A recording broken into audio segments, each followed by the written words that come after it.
This week, join me as I go in search of one of the most enigmatic women in all of history, the Queen of Sheba. The Bible says she appeared from the desert leading a caravan of riches to the court of King Solomon in Jerusalem. Many cultures claim her as their own. But what's the truth behind the stories? To find out, I'll explore ruined temples in Ethiopia, follow ancient caravan routes through biblical lands, and head into the dangerous tribal no man's land of modern Yemen. We're digging for the truth, and we're going to extremes to do it.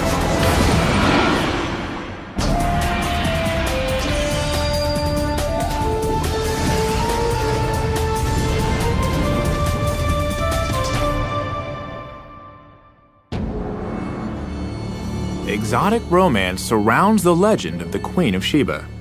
In folktales and scripture, she's described as beautiful and captivating, sophisticated and powerful, and very, very wealthy. Hi, I'm Josh Bernstein. My quest is to determine if the Queen of Sheba really existed, and if so, where she came from. My first stop is the Catholic University of America in Washington, D.C. The library here has one of the greatest collections of religious texts in the United States. Most of what's known about the Queen of Sheba comes from just a few short passages in the Bible, and I'm hoping that one of the scholars here can help me flesh out her story. According to 1 Kings, the queen journeyed to Jerusalem at the head of a long caravan of gold, precious stones, and spices, which she presented as gifts to King Solomon. But what the Bible doesn't say is where the land of Sheba actually was. Dr. Doug Gropp is an expert in Middle Eastern texts, and I've asked him to help me decipher other passages that may offer some interesting clues. Begin with Jeremiah chapter 6, verse 20. The Lord says, Lama zeli levona mishva tavo. What is frankincense to me, which comes from Sheba? Doug tells me that the spice the queen brought to King Solomon was frankincense, an aromatic resin that was one of the most prized goods of the ancient world, more precious than even silver or gold. What makes this clue so useful is that frankincense comes from a very limited geographic area. This means I should be able to trace the trade routes back to the Queen's homeland fairly easily, or so I hope. In the ancient world, it came from South Arabian area and on the other side of the Red Sea and the Horn of Africa. And that's it? That's pretty much it. So Sheba could be that region? Right. Somewhere, okay. Somewhere in that region. Is there any place else in the Bible where we can learn about Sheba? Well, there's a few other places that mention Sheba, but there's also a related term, a term that most scholars think is related that has just a different S sound, Seba. Doug explains that Sheba sometimes appears with a slightly different spelling and pronunciation. He shows me a passage from the Old Testament book of Isaiah that speaks of a land called Sheba, and more importantly, gives a pretty precise clue about where it may have been. Okay, so Sheba is a region either south of Sudan or in that area, the Horn of Africa area, right? Which again is the Ethiopia area. Right. And we have one more. Another passage from Isaiah describes the people I'm looking for, and even gives them a name. And the Sabaeans, who are described as Anshe Midah, men of stature, tall men, tall people. Ethiopians are pretty tall. Yeah, they are. I have a picture here of Solomon and Sheba's meeting. Doug tells me that the Ethiopian story of the Queen of Sheba is one of the most elaborate, and that it plays an important role in the country's history. So Ethiopia definitely has a very historical and even tangible connection with the Queen of Sheba. Yeah, it's absolutely central to their whole national consciousness. So the Queen of Sheba may have been from Ethiopia, or she may have been from South Arabia. But based on what I just heard, it sounds like Ethiopia has a slight advantage. So it looks like I'm going to Africa. I hop an Ethiopian Airlines flight across the Atlantic to the Horn of Africa.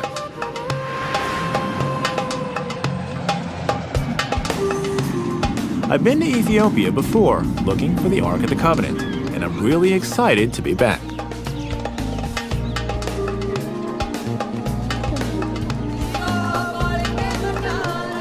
I start my search for evidence of the Queen in the northern highlands of the country, in a sleepy village with a very promising local nickname. This is the town of Lalibela. It's also called the New Jerusalem, and it's considered by many to be the holiest place in Ethiopia. But is there a connection between this Jerusalem and the Jerusalem visited by the Queen of Sheba? Let's go find out. At first glance, the town doesn't bear much resemblance to Solomon's capital. But there's an elaborate complex of churches here that give the place its holy status and famous nickname. To help me learn the lay of the land, I'm meeting up with Asnake Hubete of Addis Ababa University. Okay, so I've heard that this place is called the New Jerusalem. Yes, you see, in Ethiopian tradition, it is said to have been that King Lalibela, in order to minimize the journey of Ethiopians to Jerusalem, he was said to have Asnake explains that Lalibela is a pilgrimage site modeled on Holy Jerusalem, the same city where King Solomon first impressed the Queen of Sheba with his wisdom. Could this place be part of that legacy? As we come upon the first of the churches, it becomes clear just how inspired Lalibela was. The site is made up of 11 churches, all carved seamlessly from the mountain bedrock, complete with windows and doors. Over the centuries, hundreds of thousands of souls have come to pray here. Even now, it's a thriving center of faith. Everywhere we go, we pass monks and nuns who are immersed in prayer, oblivious to our presence. As we pass through one of the dozens of tunnels and passageways on our way to the most sacred of the churches, Asnake fills in the details of the Ethiopian version of the Queen of Sheba legend. Ethiopians believed that from northern Ethiopia, Queen of Sheba, she went to Jerusalem to visit King Solomon. The story that Asnake tells me begins the same way as the biblical tale I heard in Washington. The queen, at the head of a caravan of jewels and incense, journeys to Jerusalem to pay her respects to Solomon. Once in Jerusalem, though, the Ethiopian version takes a very different turn. King Solomon went to sleep with her because of her beauty and her fame, but she refused. According to the legend, the queen resisted Solomon's efforts to seduce her. He promised to leave her be, so long as she agreed not to take anything belonging to him. He then set a trap. Solomon served the queen a lavish feast of spicy, salty food, but offered her no water to drink. Forbidden from asking him for anything, she went to bed with her thirst unquenched. Solomon's trap was set. In the dead of night, the queen awoke, desperately thirsty. She searched the palace for water, but the only pitcher had been placed next to the king's bed.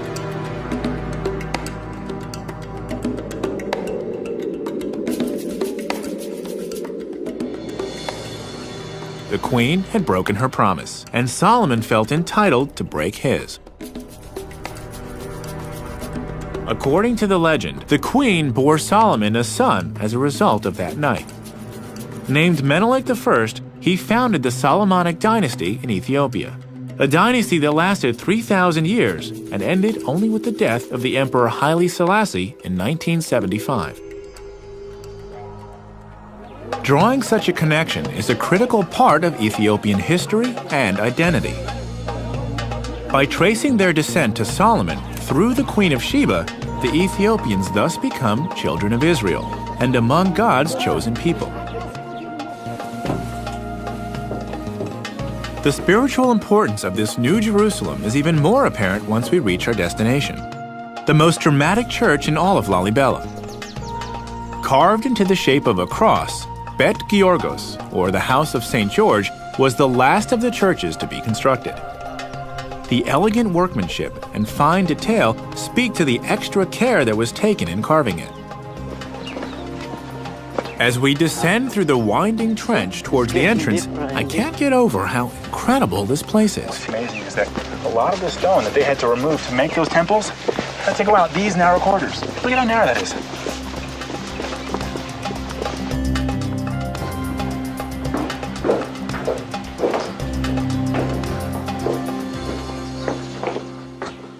Once we're inside, it's clear that other visitors here have been even more affected by the magic of this place. So there are people who... Some of the monks spend years living like hermits in holes carved in the wall, to be as close as possible to the church and to God. Some of them would never leave the church and pray all the time here throughout their life. The whole lifetime. Yes. Living and And, praying. Wow. and some of them never leave this holy place.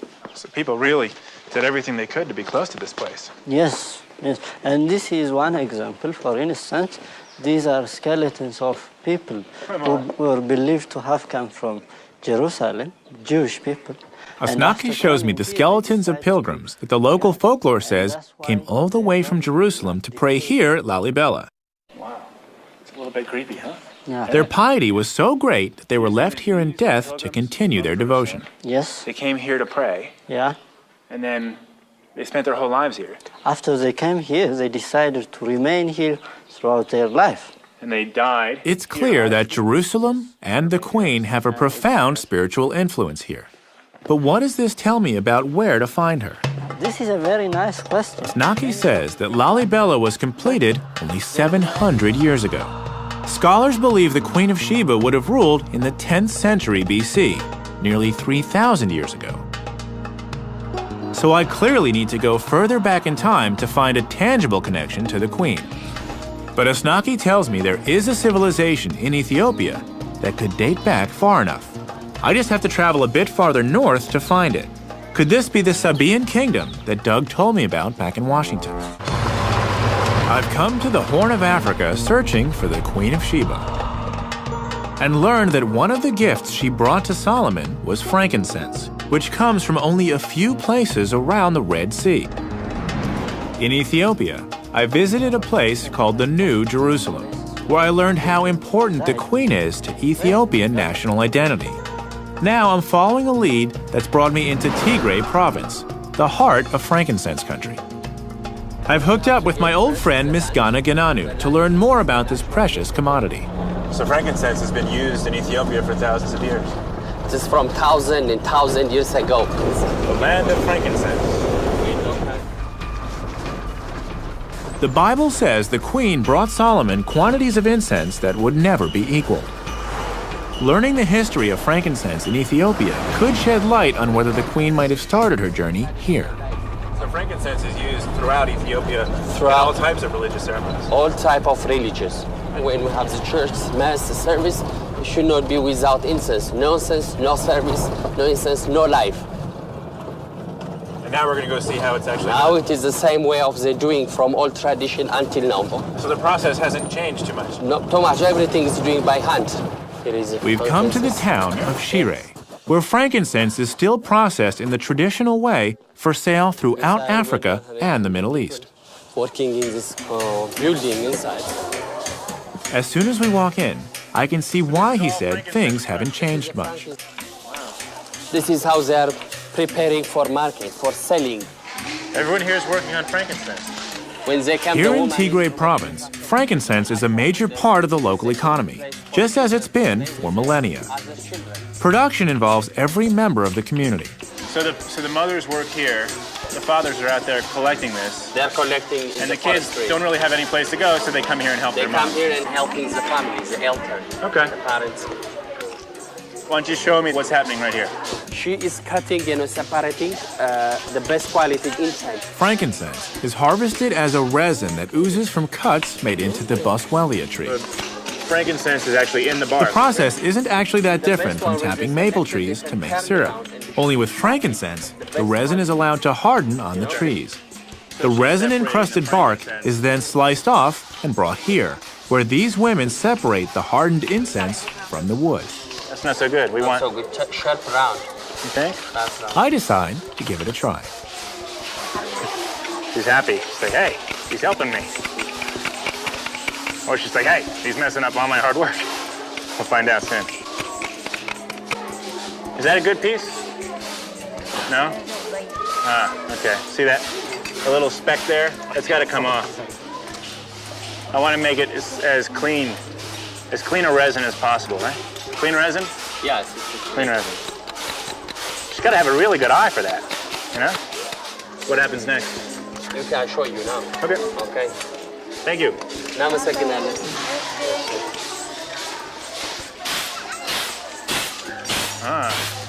So this is the second phase. This is the second phase because chop it. After now she's separating, you know? Yeah, but she's basically winnowing these pieces of bark, small bits of bark. Yeah. At each stage of processing, the incense is refined until it's ready for market. The highest grades are exported throughout Africa, the Middle East, and beyond, continuing a trade that began thousands of years ago. So this is the product of all their hard work. Yep. Wow. The next quality. So if the Queen of Sheba went to Solomon with this, that was an offering. Of course, there is nothing a gift more than this. You see? This is worthy of a king. It is a wonderful present. It is the more than gold. Wow. If frankincense has been such an integral part of the economy and culture here for so long, perhaps Tigray province could have been the land of Sheba.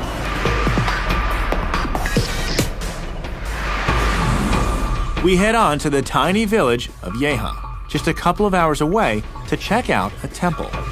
I've been told it dates back to the beginnings of civilization in Ethiopia. Miss Ghana tells me that Yeha was the center of the first state to arise in Ethiopia, between 2,500 and 3,000 years ago. This puts it around the right time for the Queen of Sheba. Could there be any relationship between this place and the mysterious Sabaean civilization? The temple is now little more than a shell, but with its high, well-built walls, it must have been quite a sight in its day. Perhaps even suitable for a legendary queen. The complex has since been converted into a Christian church, but the shrine's pagan past is apparent everywhere. Elements from the original temple, like these antelope heads built into the church wall, are still revered. Inside, the monks show me their most prized artifacts, inscriptions removed from the temple. Unfortunately, no one here can read them. In fact, the language they're written in doesn't even come from Ethiopia. What the monks can tell me, though, is that the language they're written in is Sabaean, and that it comes from South Arabia. This is exciting information. Doug Gropp told me that the queen might have come from either the Horn of Africa or South Arabia. The evidence here at Yeha indicates that her people may have immigrated to Ethiopia from Arabia, which means I'm hot on the trail. I traced the frankincense trail to the Horn of Africa in search of the Queen of Sheba. I learned how the incense is processed, and I explored the ruins of the first Ethiopian state. Now, despite the warnings of the U.S. State Department, I'm heading 100 miles east across the Red Sea to the South Arabian country of Yemen to track the Queen and her civilization.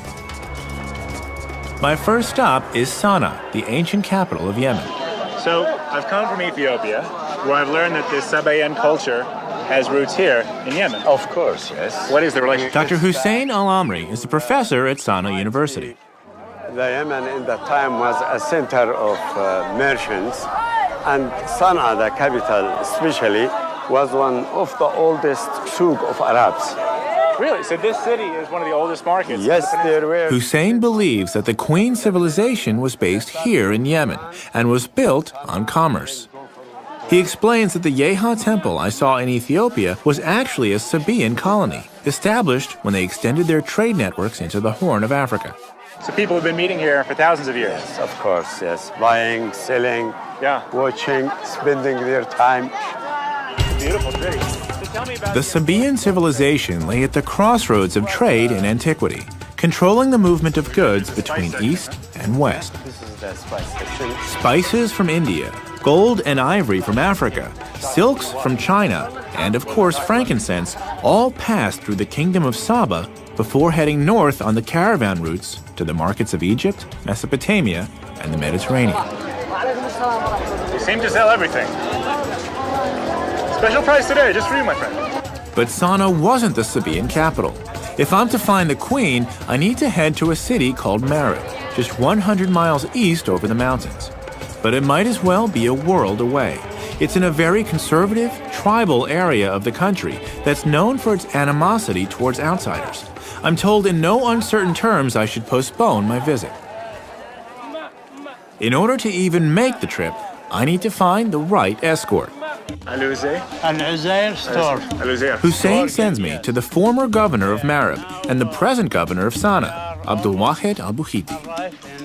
Abdul Wahed tells me that the Bedouin who live in Marib highly value their traditional customs. He suggests that before we head out, I should pick up a jambiya, one of the large daggers that I've seen nearly all the men wearing here in Sana'a. If participating in the local traditions is the best way to gain acceptance and keep me safe, I'm all for it. Touch this one? It's okay? Yeah, you can.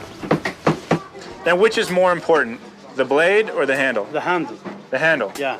You can recognize anyone in the street through his gambia. So You know he is from this area, he is from that area, this one from this tribe, this one that tribe, by his gambia. Jambiyas have been an important status symbol in Yemen going back to Sabaean times, and they communicate a lot about their owners.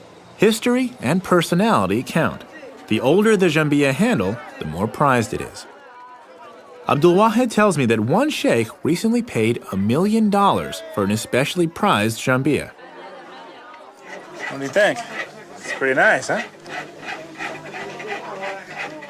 Jamil. In Yeah. Arabic, Jamil means nice. Nice. Good? Very good. Like this or like? Very good. Okay, I guess that's it's okay. just straight up, yeah? Yeah. You are Sabaean. Shukran? All right, this Now is that fun. I've got my jambiya, Abdul Wahed gives me a lesson in another time-honored Yemeni tradition. Cut. We chew it like this. Yeah. You can use it. Yeah, exactly. Oh, How you taste it? yeah, it's got a weird taste. Yeah. Kind It's- of tangy, bitter. It's not. Very It's not dry. sweet. Very dry. What happens when you chew a lot of it? Like these guys are Make you comfortable. like mellow. Makes you works a lot. Uh-huh. You can read a lot. And you can't sleep. Can't sleep. Yeah. Ah, Keep so you up. interesting. Yeah. And this is a tradition where Khat is a natural stimulant, chewed by over 80% of the population each afternoon. It feels like about 6 shots of espresso. okay, You can that eat it. No, I'm good. It's I'm good. yours. What? Okay. He More. swear. Yeah. What? He swear in God for you to eat it. It's not enough just to taste it. I have to have more. I've got to sign on for the full experience. He swear in God for you to eat it all. Oh my God. So you can do it like this. Really? Uh-huh. So I wouldn't want to offend him. No, Okay. Nothing will happen. It's Okay. fine. It's fine. I wish I could tell you what this tastes like, but it's like nothing else I've ever had. Okay. It's really bitter. نتفرج البياس. Like maybe if you ate a whole bunch of dandelion greens, but wow, Oh. bitter. Okay, How is it? shukran.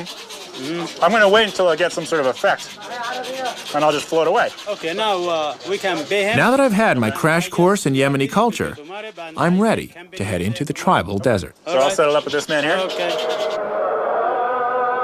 I don't know if it's my excitement or the lingering effects of the Khat, but the next morning, as the call to prayer signals dawn, I can't wait to hit the road. Good morning. It's a beautiful day. I've got my jambiya, and now I've got to meet Abdul Wahed. We're going to Marib. Shukran. Yalla.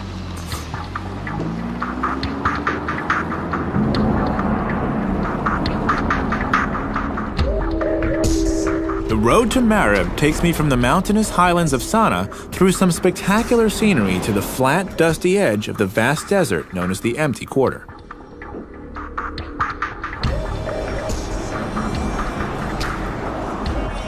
I'm going to meet Abdul Wahed along the route. He's traveled ahead to guarantee my safety in this lawless zone.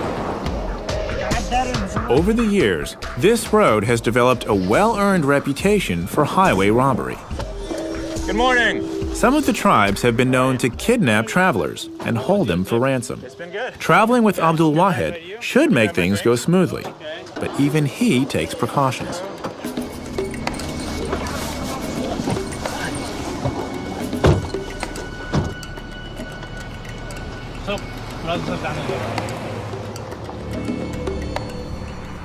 I gotta admit, This is my first time traveling in a car with 3 armed guards carrying machine guns.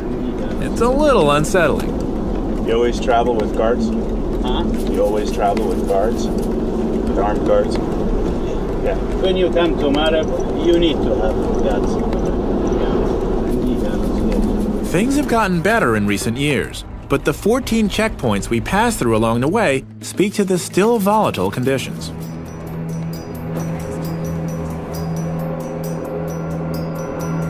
"100 miles later, we arrive safely at the outskirts of the city. Old city, old Marib. As we approach the ancient town, I see buildings rising in the distance.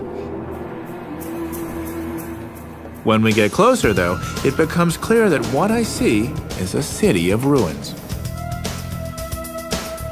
Abdul Wahed explains that these buildings date back some 300 years, but that the city's foundations go back nearly 3,000 to the time of the Queen of Sheba.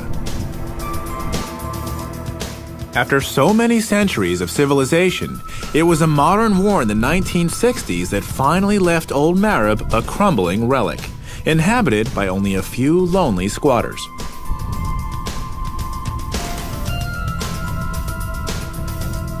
As we move on, I can only hope that the rest of Marib's ancient past hasn't met a similar fate, and that something of the Queen can still be found. I've traveled from the Horn of Africa to the deserts of Arabia in search of the Queen of Sheba. In the old city of Sana'a, I was welcomed by the local governor, Abdul Wahed al-Buhiti, who's escorting me through the lawless tribal deserts of Yemen. The Bedouin are famous for their hospitality, but hostility can also arise at a moment's notice, which we soon found out. After we left the ancient city of Marib, heavily armed tribesmen surrounded our camp in the middle of the night. We were literally under house arrest. In a place where foreigners are routinely kidnapped, the stakes were very high. Thankfully, Abdul Wahed has taken pains to help me navigate the terrain. Drawing on his contacts from his days as governor here, Abdul Wahed has called a meeting of the local tribal sheikhs so that I can pay my respects and prove my intentions. I make sure to do all the right things. I'm dressed appropriately with my new jambia and a traditional tribal skirt called a futa, and I pay close attention to all the local customs. I notice custom says we eat with our right hand only, yeah? Mm-hmm. Okay. Yeah. And then the rice, you just kind of grab the rice? Okay. Abdul Wahed explains my quest to the sheikhs, and the famous Bedouin hospitality quickly takes the place of the hostility, at least for now. Cool. So this type of gathering hasn't changed much over the thousands of years, right? Not a lot. No. This water in the bottles. Yeah. Drinks. Okay. It's new. And some of the foods, maybe. The rice is new. Cell phones. Cell phones. Cell phones are new. Yeah, it's new. Okay. After dinner, we sit around the fire to share stories about the Queen of Sheba that have been handed down through generations here in Marib. It's okay. Very nice, he said. Yemeni. Yemeni, yes. Yemeni. My new jambia goes over well. In Ethiopia, the legends I heard about the Queen of Sheba were very detailed and played a big part in defining Ethiopian national identity. Now that I'm here in Yemen, I want to hear the Yemenis tell her story and find out about the place she occupies in their history and culture. They believe she came from the far desert, and she is for sure from Marib. They feel honor because Queen of Sheba from their land, from their hometown. I hear tales of a beautiful young woman named Bilqis, who appeared from the dunes to assume the throne of the kingdom of Saba. To the sheikhs, there's no doubt that this kingdom here in Marib and the biblical land of Sheba are one and the same.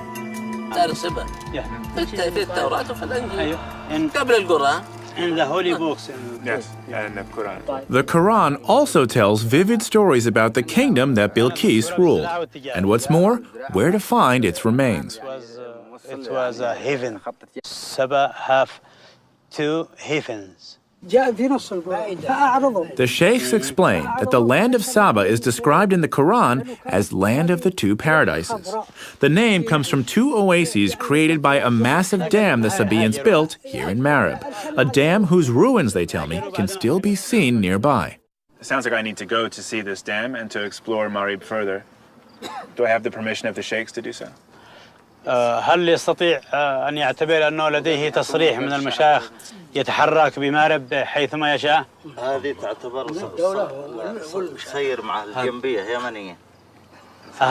This Gambia, it's like a permission for you to go anywhere. Okay. And so if I have their permission, that's all I need. Shukran. And thank you for this. This was شكرا على العشاء، شكرا على هذا الوقت، شكرا على المقابلة، شكرا.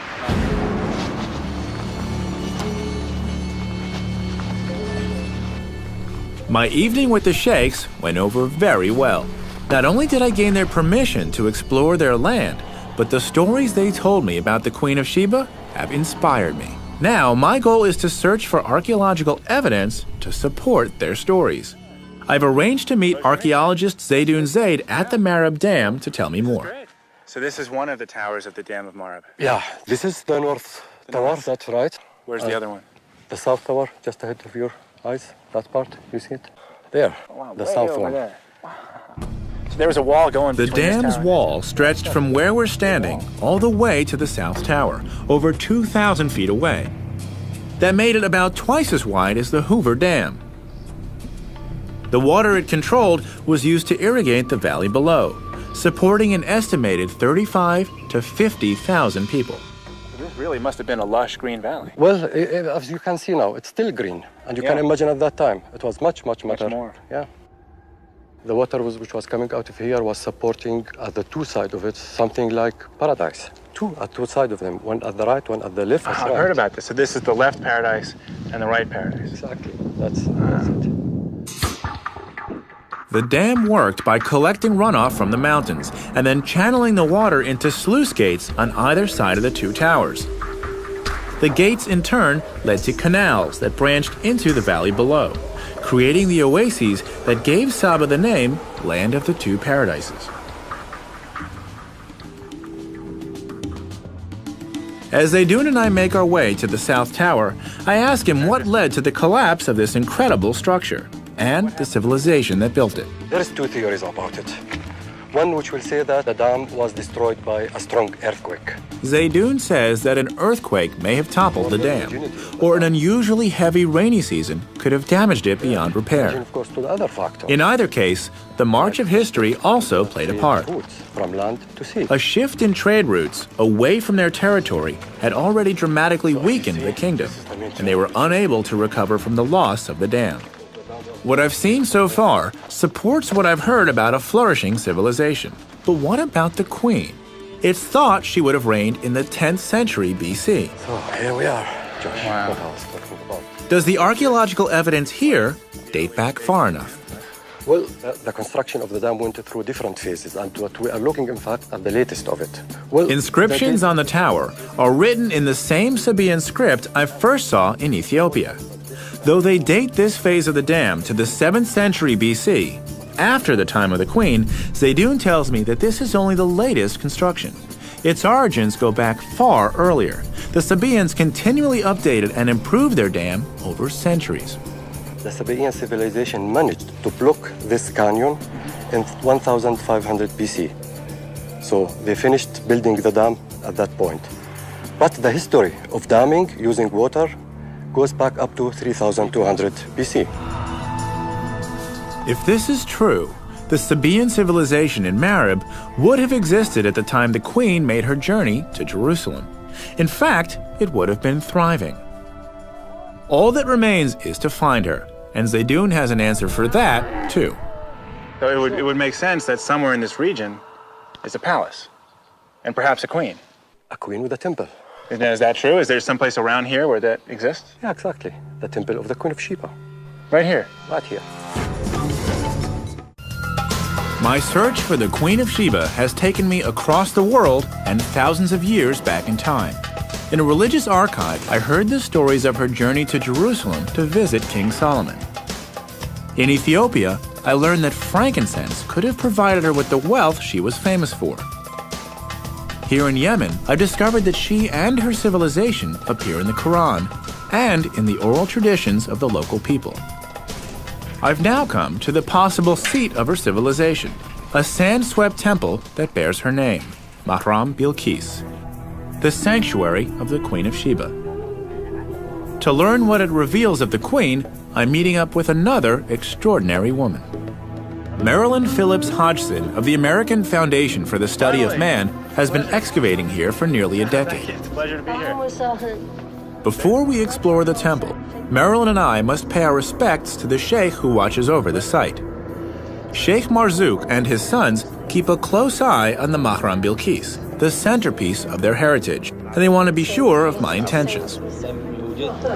I'm grateful that the sheikh is welcoming me because he's packing a lot of heat. My explorations here in Marib have attracted some attention, and while I have the blessing of the tribes to be here, I still have to tread carefully. After some friendly diplomacy, we're given the go-ahead to explore the temple grounds. So this wall, this was the first thing discovered here? Well, sure, because everything else was covered by sand. Marilyn tells me that the entire complex encompasses 37 acres, making it the largest ancient temple in the entire Arabian Peninsula. But only a small percentage of it has actually been excavated. Working here is a never-ending battle against the blowing sands, which rebury much of the site between digging seasons. I ask Marilyn how she came to work in such a forbidding place. I came here because I wanted to fulfill my brother's unfinished dreams, but now it's my passion. The Mahram Bilqis was first excavated by Marilyn's brother, Wendell Phillips, in the early 1950s. When he began, the site was almost entirely covered in sand. And though his dig lasted only one season, he uncovered a wealth of artifacts. So your brother brings his archaeological team here. They start excavating. What happened? They found many, many exciting, wonderful treasures. One of the greatest is, I happen to have a picture here to show you. Oh, yeah. It's every Yemeni has a picture of it because it's on the 50 rial note. Wow. Wow, so this was such an exciting find that they actually put it on their money. That's right. More than 4 feet high warrior, one of the rulers of this great area. That's impressive. It is. The statue that Wendell Phillips found is considered to be one of the masterpieces of Sabaean art. It depicts a ruler called the Mahdi Karib, complete with a jambia at his waist. This statue from the 6th century BC helped put a face to the Queen's glorious civilization. Unfortunately, Wendell was never able to finish his work. Tribal strife forced him to flee Marib after just 4 months on the site. He didn't want to leave. It was a terrible heartbreak. They left all their cars, all the artifacts, everything remained behind. So after making these world-class discoveries, he has to flee for his life? Yes. So what happens to this site? It filled up with sand, and only the great pillars showed there, and the Awam enclosure, the Great Wall. This space that we're sitting in now, 18 feet above us, was all sand? All sand. Nearly 50 years passed before Marilyn and her team were able to return to Marib. Since work has resumed, the Foundation has unearthed much more of the site. This is like the Library of Congress, then? Yes. We're joined by the Assistant Site Director, Yemeni archaeologist Abdu Ghalib, who shows me some of their recent discoveries. So anything that had to do with daily life or was important to them, they put on these stones. They built it here.